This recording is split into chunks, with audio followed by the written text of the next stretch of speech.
Another important thing is that, and this is the part sometimes that's easy to skip over, but it really serves as the foundation, and that is the common vision and beliefs that you have about learning and teaching and why we're here.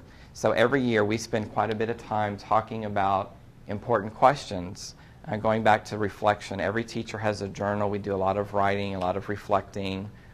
So these are some of the questions that we talk about and that we write about. What is important around here? What's important for us to do and focus our energies on? What does exemplary teaching look like? And not just, talk about it, but what does it actually look like? What kind of school do we want to create? And what kind of school do we want to sustain? What does it really mean to be inclusive? What does it really mean to be inclusive?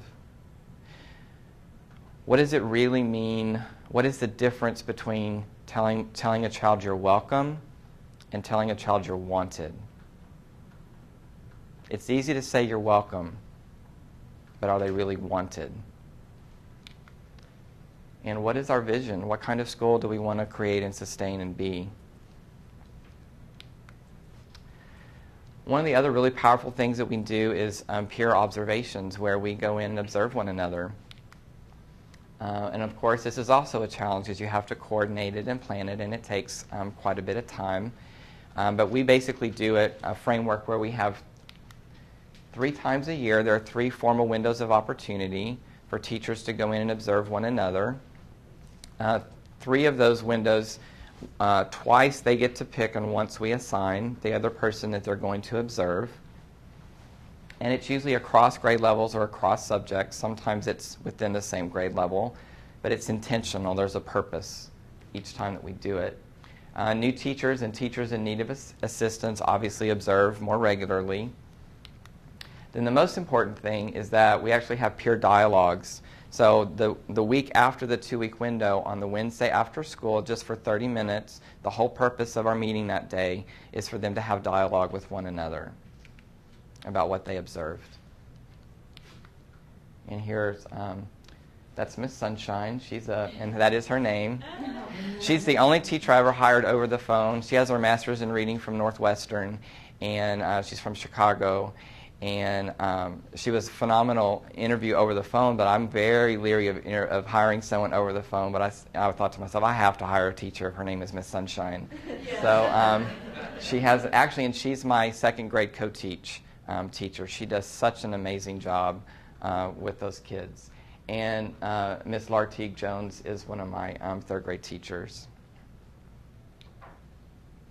Another really powerful thing that we do is I really expect all of us, and I hope to model this, is that we're professionals. We need to be reading professional literature, reading, growing, understanding the latest research. These are some of the book studies that we've done over the course of the last 5 years. Of course, Marzano, Safier, who I've also had come to our campus. He's from Boston. Timothy Rosinski's been to our campus. Ruby Payne, Tony Stead, Reality Checks. Nancy Cecil, who's in California, The Art of Inquiry, which is all about teaching children how to ask good questions. Of course, with English language acquisition, Freya and Fisher's work on learning words inside and out. Debbie Diller's a friend of mine. She's been to my campus. I've known her for 7 years. And for my more veteran teachers, The Courage to Teach, Patrick Palmer's phenomenal. If you have people who are reaching that point where they're wondering why they're still teaching. So those are some of the book studies that we've done over the years. Sometimes it's campus-wide and it's required. Other times we sort of have book groups, studies, try to differentiate and meet individual needs.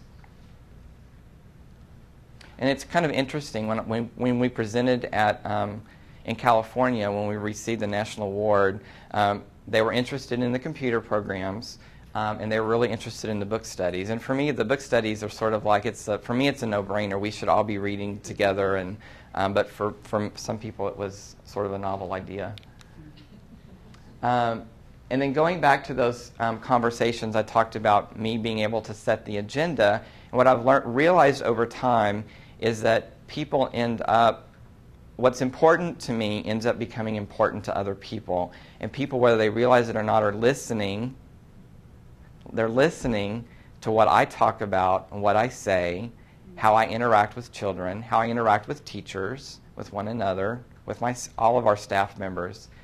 So these are important phrases or words that I think that you would hear around our campus. Mastering learning. Mastering learning.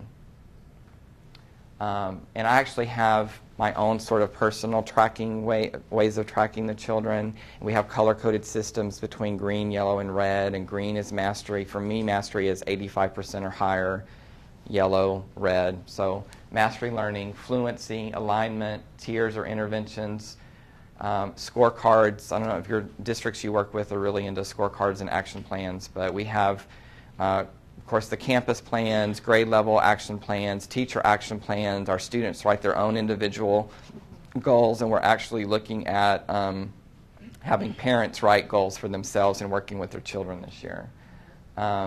Rigor, engagement, reflective practice, and of course motivation. Keeping people motivated day in and day out. Our teachers work very, very hard, but I think what keeps them around, and not only around but happy in what they're doing, is that they see the rewards of what they're doing. I've found that people don't mind working hard if they actually get to experience success. Like, wow, what I'm doing is actually working. This child was here and now they're there, and yes, I'm working really hard, but it's worth it. I see. It's when people are spinning their wheels and they don't know why they're doing it. Oh, let me talk about that for a minute too. Another theme that I have for this year is I want people to understand why they're doing it. Why are we doing this? Because if you can get to that, it's going to be natural for people to do it. A lot of times we get caught in the what and the how, and the what and the how are important. What and how are important, but getting people to that highest level is going to come from them understanding why they're doing it. So sharing a student work is also important to our campus. Our students work hard, and we want them to feel proud of the successes that they accomplish. We celebrate student growth as much as we do their achievement at a certain level, but are they growing as readers and writers and thinkers? And we're really big on displaying student work around the building. So these were kindergarten students who shared their research projects all up and down the hallway. I'm not sure quite if you can see it or not, but this is authentic student-generated products that are based on literature. And I think this was George, Curious George and the fire truck, I think. Yes. Curious George and the firefighter. This was a first grade bilingual students. And posted teaks and rubrics. And yes, sometimes the posted teaks are as much for the adults and the parents in the building as it is for the kids, and that's okay. Because we want the parents to see, and we want each other to see what are the objectives that we're working on. But most importantly, people make the difference. This was taken last year, but those 7 interventionists, I forgot to mention I have a full-time dyslexia teacher who's also, that position's paid out of ARA, and ARA funding is going away next year. So I'm really worried about whether or not I'm going to lose that teacher. But these are my skill specialist interventionists. Some of the smart... How do you schedule the students going to see your interventionist, your specialist? How do I do what? How do you schedule the kids to go in there? I leave it up to them and the classroom teacher. And they, 99% of the time, they're able to work it out. Over the years, I hire very strong. I've been very fortunate to hire very strong, experienced teachers. The new ones who come into my campus haven't been in situations where they really trusted the skill specialist or the interventionist, so they were very leery of giving their children up, even for that part of the day. So that relationship has to evolve over time as well. But eventually it ends up happening. But I let them, they're very creative people. I let them do the problem solving in working with the classroom teacher. But they're usually able to work it out. Basically a pull-out program. Yes, yes. The classrooms, are they self-contained or are they semi-departmentalized as far as the upper rules? That's a good question. I have both at every grade level. That's another consideration. Some students still need to be self-contained by second grade, but others don't. So we look at those students individually. For the ones who need to be self-contained, I have a place for them. For the ones who don't need to be self-contained, I have a place for them as well. So it depends. But for the most part, I don't. In K&1, they're self-contained, except for bilingual. In bilingual, we do pair. First, kinder and first are self-contained. Second, third, and fourth, I have either option. But for the majority are teamed. Okay. And of course, it all comes back to students.